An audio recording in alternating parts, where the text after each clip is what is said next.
Hello and a warm welcome to Global TV News, midday news from Nigeria's capital, Abuja. I am Fauziya Lukman. President Bola Tinubu on Monday said he has absolute confidence in the integrity of his Chief of Staff, Femi Gbajabiamila, before the commander of the presidential villa, Abuja. His comment comes 48 hours after reports surfaced claiming that Gbajabiamila may be battling an report alleged the growing outcry among Tinubu loyalists who reportedly insisting that the Chief of Staff is eased out of the presidential villa. However, responding to the allegations, President Tinubu affirmed that, quote, "I have absolute confidence in Chief of Staff Femi Gbajabiamila, tractor assembly plant in Nigeria, occasioned by Vice President for the domestic regional market for the global community." Minister of the Federal Capital Territory, Nyesom Wike, has stated that the judiciary will continue to be the cornerstone for his reforms in 2024. The minister made this declaration during the opening of the 2023-2024 legal year in Abuja. Speaking on behalf of the minister, the permanent secretary of the FCTA, Olushade Adeshola, mentioned that the FCT administration's reform covers various areas such as the urban development, infrastructure, education, healthcare, and governance, highlighting the importance of legal system in supporting this are fairly resolved and justice is accessible to everyone. The minister called on members of the bench and the bar to provide guidance and support as his administration navigates the legal complexity of its reform effort. During the ceremony, the Chief Judge of FCT, Justice Hussaini Baba Yusuf, expressed concerns over the caseload in the FCT High Court. We don't want the judicial system. The expected meeting between the organized labor and representatives of the federal government over palliative measures for the fuel subsidy removal have been rescheduled for today. The meeting, which was earlier slated for Monday at the instance of the Chief of Memorandum of Understanding (MOU), the briefing on Sunday threatened to boycott any meeting with the federal government with the Minister of Tender. Petition have allegedly truncated the trust of Nigerians and the electoral system in Nigeria. The former vice president, during a press briefing in Abuja on Monday, criticized the verdict of the Supreme Court on the 2023 presidential election. Kike Lomo Ukiri has the details. World Press Conference, where the former Vice President of Nigeria and the People Democratic Party in the electoral process and restore voters' right to elect leaders. The appointment of electoral officials has also been hijacked. When two critical institutions like the court and the Electoral Commission are trapped in an evil web of however, if you think that Atiku, being dissatisfied by the presidential election results, headed for the Supreme Court and he subsequently sought to include additional forgery evidence, which he obtained from Chicago State University. But the court objected this on the ground that plea was made outside 180 days. The political impasse in Rivers State took a deeper crisis dimension yesterday as members of the Speaker of the House, Martins Amowole, his deputy Dumle Mode, and Chief Judge of the State, Justice of the State Legislation loyal to Governor Similaneyi Fubara, impeached the Speaker and his deputy. Not satisfied, the 8 lawmakers suspended the Chief Judge of the State, Justice Amadi, and directed the Governor to appoint an acting Chief Judge for the state. In a counter-attack, 24 members of the State Assembly loyal to FCT Minister and immediate past Governor of the state, Nyesom Wike, yesterday signed a notice of impeachment against Governor Fubara.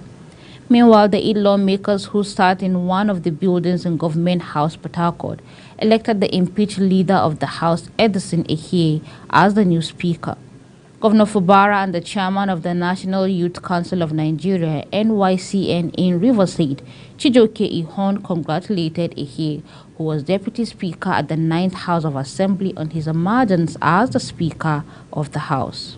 Please, by the voting, those that voted in favor of the removal of Edison Ehie as the majority leader of this House, 23, abstention nil, against nil. By that result, Edison Ehie is now removed as the majority leader of the Rivers State House of Assembly in line with our standing orders. The Gombe State chapter of the Parliamentary Staff Association of Nigeria, PASAN, has shut down the State House of Assembly. Global TV correspondent gathered on Tuesday that that complies with the nationwide strike by the association. Members of the PASAN in their hundreds carried placards with the different slogans on autonomy, which include its right of assembly, not a privilege, and chanted solidarity songs. Briefing newsmen at the main gate of the State Assembly, the state chairman of the association, Mohammed Duko, said the measure is not only option considering the fact that the federal government failed to obey Section 121, subsection 3A of the Federal Republic of Nigeria, which paved the way for legislative autonomy.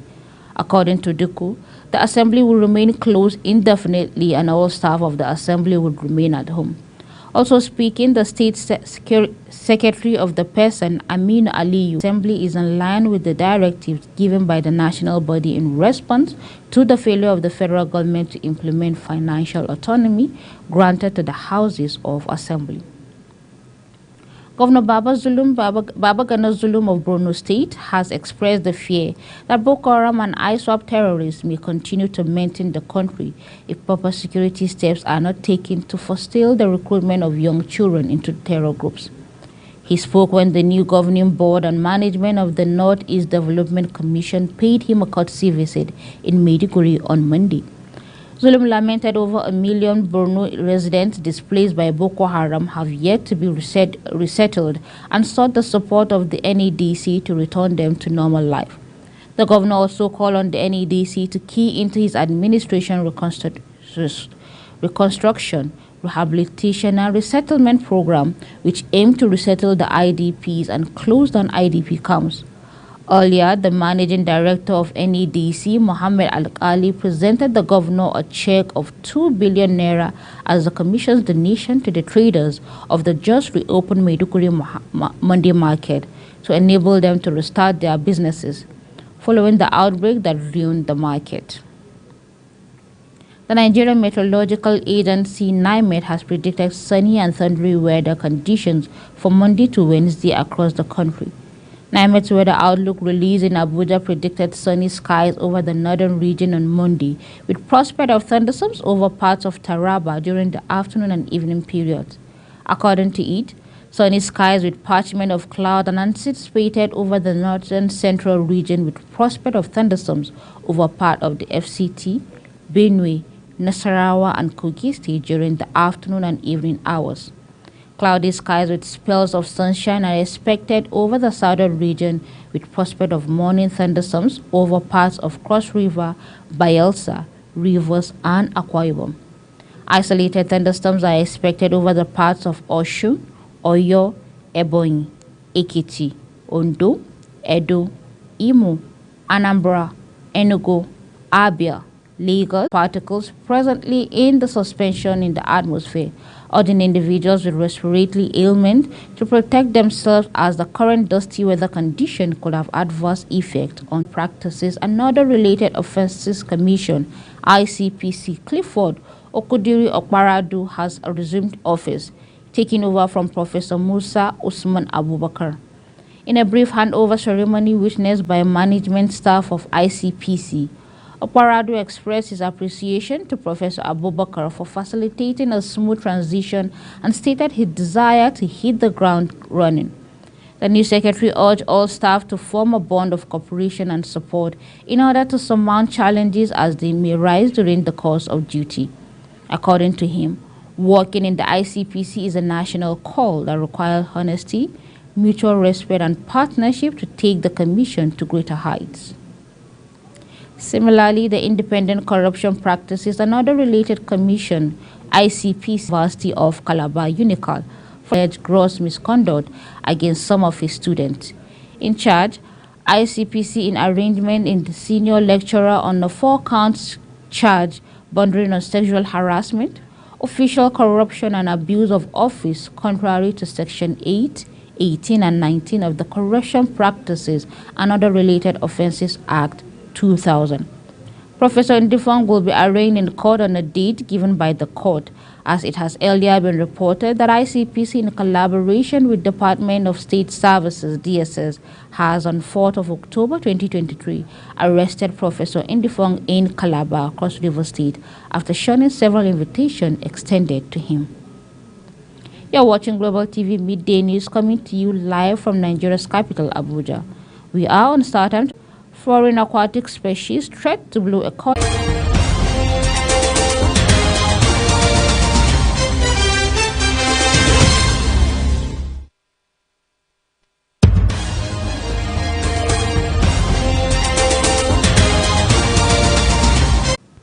The nation's capital, Abuja. On the foreign scene, U.S. President Central African Republic from the special U.S.-Africa Trade Program. The countries were either involved in gross violation, making continual progress towards establishing the protection of political pluralism in those countries. Meanwhile, Israeli troops and tanks attacked Gaza's main northern city from the east and west on Monday, from civilians over the past few days as it expanded ground operations in Gaza Strip, where Palestinian civilians are in dire need of fuel, food, and clean water as the war enters its fourth week. Israel began a big push in Gaza late on Friday and renewed calls after Hamas militants, it says, are hiding in a labyrinth of tunnels under the Gaza city. At least 3 people have been killed in the restive southern Philippines as millions turn out to vote for village leaders following months of deadly poll-related violence. Security forces were on high alert across the country on Monday as the long-delayed nationwide vote for more than 330,000 police officers and soldiers have been deployed to securing poll stations in more than 42,000 villages. The shootout happened during a confrontation between supporters of rival candidates for village captain, said that noting the World Bank has warned that the war between Israel and Hamas could trigger price shocks for raw materials such as oil and agricultural products if the conflict escalates across the Middle East. The World Bank gave this warning on Monday in a report. Israel officials says the oil has risen 6% since the latest round of fighting sparks when Hamas militants from Gaza stormed southern Israel and killed more than 1,400 people, mostly civilians, and seized nearly 240 hostages. Israel has responded with more than 8,000 people, nearly half of them are children. The conflict between Israel and Hamas comes as Russia's war in Ukraine has already put pressure on markets, with that war being the biggest, $84 per barrel in 2023. The bank stated this in its Commodity Market Outlook report released October 30th. In the report, the World Bank says the Brent crude oil prices are estimated at average $84 per barrel in 2023. Tampering further in 2024 due to global growth in June 20 by mid-October 2023. Various factors such as shift in expectation for economic growth and alteration in the OPEC Plus oil cuts significantly influenced the price variations throughout the year. Furthermore, oil prices were affected by the failure of major banks, fears of a global recession, and OPEC Plus production cuts, which led to a steady price increase over the last few months. The transportation of harmful non-indigenous is a huge threat to Nigeria's transition to blue economy.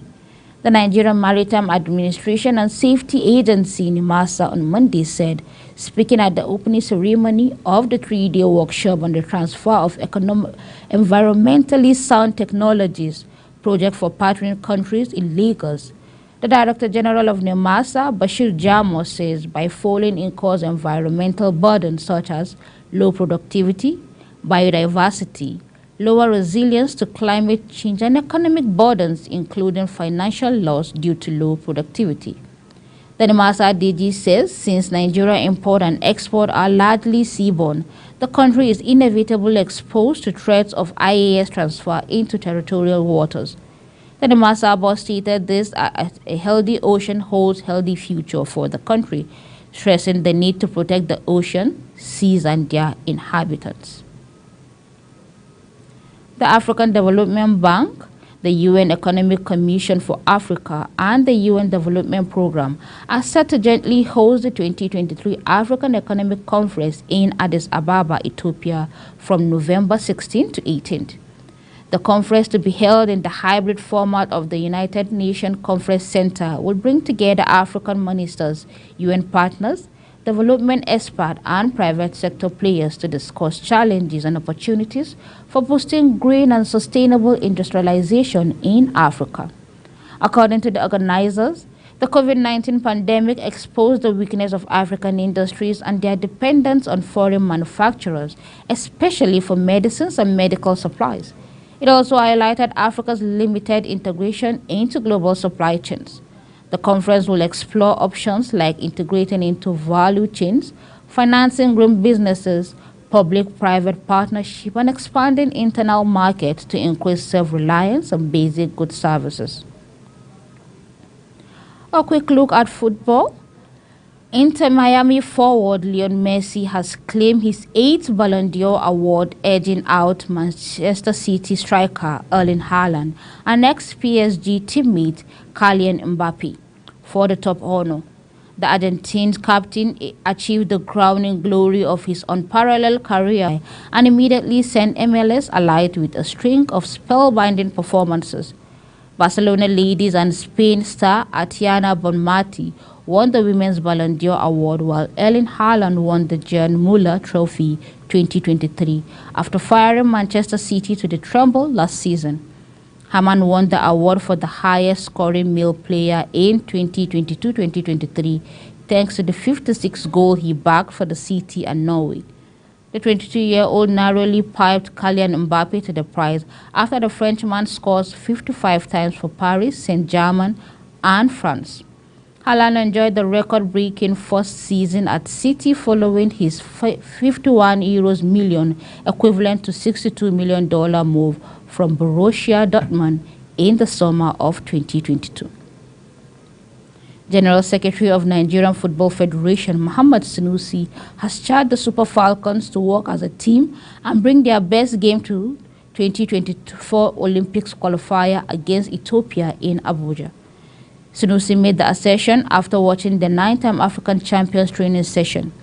He reminded the team of the Nigerian that has been absent from the past 3 Women Olympic football tournaments and that certainly does not credit to the country's rising as a leading global power in the women football.